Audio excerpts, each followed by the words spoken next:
세계 1위 암호화폐 부자가 언급한 대로 중국 세력의 시장 진출이 현실로 다가오면서 중국 메타의 비트코인이 수십 배까지 폭등할 것으로 예상되는데요. 자, 먼저 비트코인 시황 보고 가도록 하겠습니다. 중동 관련 이슈는 이미 4월 7일에 언급드렸기 때문에 미리 대비할 수 있었고, 그 결과 비트코인은 15% 하락이라는 결과를 초래함과 동시에 반감기 직전이라는 이슈로 도미넌스가 올라가게 되면서 알트코인들만 죽어나가고 있습니다. DCA는 주가가 일정 부분 하락하여도 계속 매수하면서 평단가를 낮춰가는 기법인데요. 결국 장이 좋아진다고 생각한 일부 유튜버들은 DCA를 해야 된다고 언급하였습니다. 즉 분할 매수를 하는 것이 좋다고 하였고, 개미들이 대량으로 죽어나가는 상황이 진행 중에 있습니다. 이처럼 항상 하락에 대비하지 않으면 잃기 마련인데요. 제 카톡방에 계신 분들은 추가 하락 전에 마이너스 5% 손절로 리스크 관리를 하였고, 현재 포지션이 없는 상태입니다. 또한 비트코인 하락에 대비하여 각각 지지받을 만한 구간에 대해서도 언급드렸는데요. 잘 잡아서 수익 중이신 분도 계셨습니다. 카톡방 링크는 하단 고정 댓글에 달아놓을 테니 들어오셔서 현 시장 상황에 대한 대응 관점 참고하시면 되겠습니다. 안녕하세요, 시몬입니다. 저번 온톨로지 가스에 이은 두 번째 중국 메타 관련 영상인데요. 그럼 영상 시작하도록 하겠고요.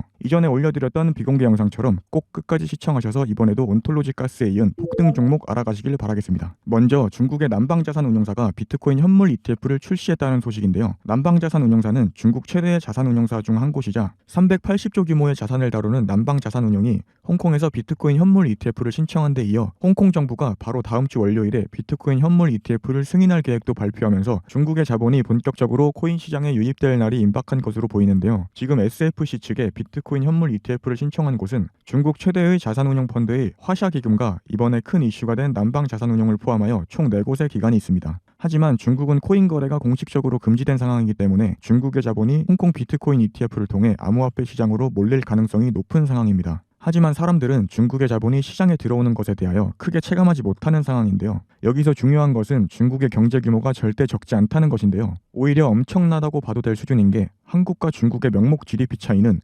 2020년만 해도 650%나 차이가 났습니다. 또한 중국은 암호화폐 거래가 금지되었던 재작년부터 지난 하반기까지 발생한 암호화폐 거래 대금이 115조 원에 달했다는 기사가 나오기도 하였습니다. 심지어 세계 최대 암호화폐 거래소인 바이낸스에서 발생하는 거래량의 20%가 중국이 차지하고 있다는 기사까지 발표되었는데요. 이처럼 암호화폐 투자에 대한 수요가 많은 상황에서 홍콩의 비트코인 현물 ETF를 통해 중국인들이 합법적으로 암호화폐 관련 상품에 투자할 수 있게 된다면 그전과는 비교가 되지 않을 자금이 시장으로 유입될 수 있겠습니다. 세계 최대의 자산운용사이자 일경 3천조 규모의 자산을 운용하는 블랙록과 미국의 대형 자산운용사 및 기관들이 비트코인 현물 ETF를 신청했던 시점부터 비트코인의 가격은 계속 강세를 보여주며 200%에 가까운 상승률을 보여주었고, 사상 최고점인 1억 원대를 돌파했던 현 시점을 봤을 때 홍콩의 비트코인 현물 ETF 소식으로 중국 투자자들의 자금이 시장에 유입되기 시작하면 앞으로 비트코인 또한 수억 원대 이상의 가격을 노려보는 것도 충분히 가능하다고 볼 수 있겠습니다. 그 덕분에 현재 중국 관련 코인들도 강세를 보이고 있는데요. 여러분도 다 알고 계시는 국내 최대 거래소인 업비트에 상장되어 있는 코인들만 보더라도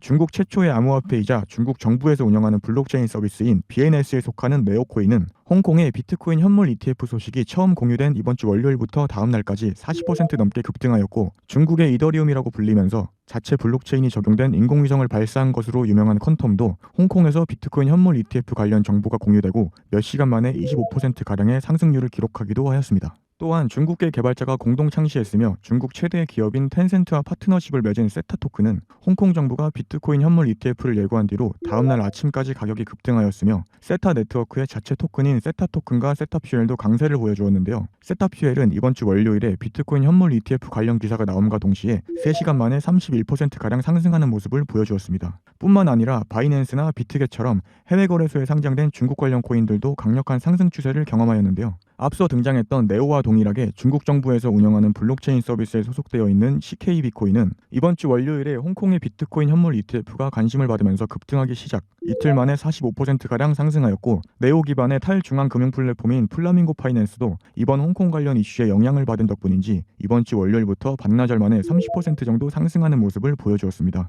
그리고 제 채널에 올라오는 영상을 집중해서 끝까지 보셨다면 앞서 말씀드린 코인들이 급등하기 전부터 이미 중국 메타하고 관련되어 있다는 것을 알고 진입하여 수익을 보셨을 수도 있을 텐데요. 퀀텀 또한 당일날을 기점으로 25% 급등하기도 하였습니다. 그런데 지금보다 훨씬 전부터 이미 중국이라는 키워드를 중심으로 강세장이 찾아올 것이라고 전망한 인물이 있는데요. 바로 세계 최대 규모의 거래소인 바이낸스를 설립한 창펑자오입니다. 창펑자오는 암호화폐 관련 인사 중에 가장 많은 자산을 가진 인물로도 유명하고, 그 규모는 하나로 약 42조 원에 달합니다. 창펑자오는 트위터를 통해 굿모닝이라는 뜻의 GM이라는 게시글을 자주 올리곤 하였는데요. 창펑자오가 매번 GM이라는 게시글을 올릴 때마다 비트코인의 가격이 단기적으로 상승했다는 분석 결과가 나오면서 투자자들의 시선을 사로잡은 적도 있었습니다. 이는 암호화폐 생태계에 창펑자오가 많은 영향을 미친다는 것을 증거로 받아들일 수 있는데요. 또한 중국 공영방송에서 홍콩의 암호화폐 정책에 대한 내용을 보도한 것을 두고 창펑자오는 중국의 보도가 역사적으로 강세장을 만들었다면서 이번에도 비트코인이 같은 반응을 보여줄 것이라고 언급하였는데요.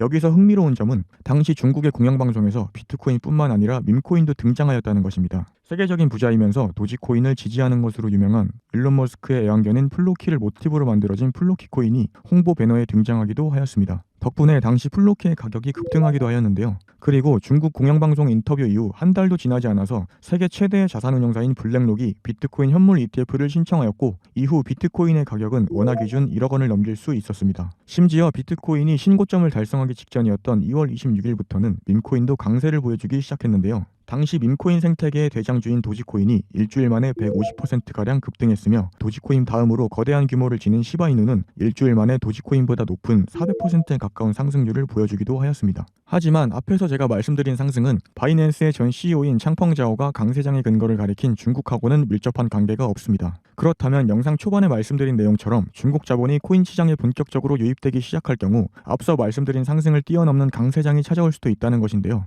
영상 후반부에 이번 급등 코인 관련 얘기가 있으니 꼭 끝까지 시청해 주시길 바라겠습니다.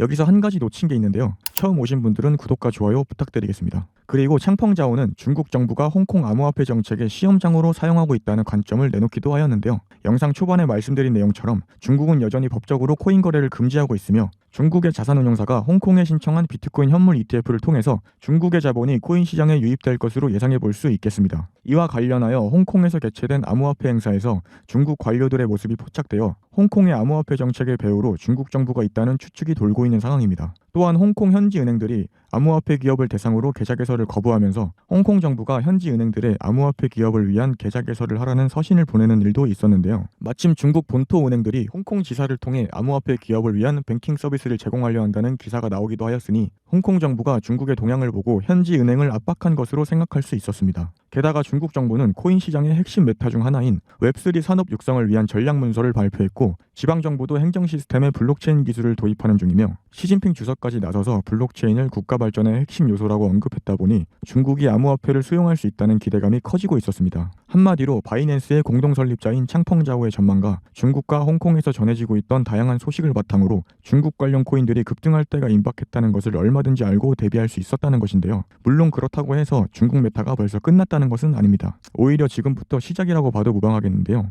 더해서 다음 주 금요일에는 비트코인 반감기까지 예정되어 있는데요. 이는 비트코인의 채굴 보상이 절반으로 줄어드는 것이고 반감기가 지나면 비트코인의 공급량이 감소하면서 가격 상승에 영향을 줄 수 있습니다. 그렇다면 중국 관련 코인 중에는 어떤 것들이 있을까요? 일단 영상 초반에도 등장한 중국 최초의 암호화폐인 네오라든지 중국의 이더리움이라고 불리는 퀀텀도 있을 테고 혹은 중국 정부로부터 전기장비 표준을 인증받은 물류 공급망 블록체인 기반의 코인인 비체인도 생각해 볼 수 있으며 세계 최대의 NFT 게임인 크립토키티와 NBA 선수들의 하이라이트 장면을 NFT로 만든 NBA 탑샷의 개발자로 알려진 데퍼랩스가 발행한 플로우도 중국 항저우에 본사를 둔 마이 NFT라는 NFT 기업과 파트너십을 맺고 중국 본토의 NFT 서비스를 시작한 덕분에 중국 관련 코인으로 이름을 올리고 있으며 업비트에서 당일 상장가를 기준으로 900%가 넘는 상승률을 보여주기도 하였습니다. 또한 우리나라의 대표 기업인 삼성이 투자한 코인이라는 부분에서 높은 인지도를 쌓기도 했으니 앞으로 중국 메타가 떠오를 때 플로우가 강세를 보여줄 수도 있겠습니다. 그런데 이러한 종목들보다 더 큰 상승률을 기록할 잠재력을 보유하고 있는 코인들이 있는데요. 바로 이 코인입니다.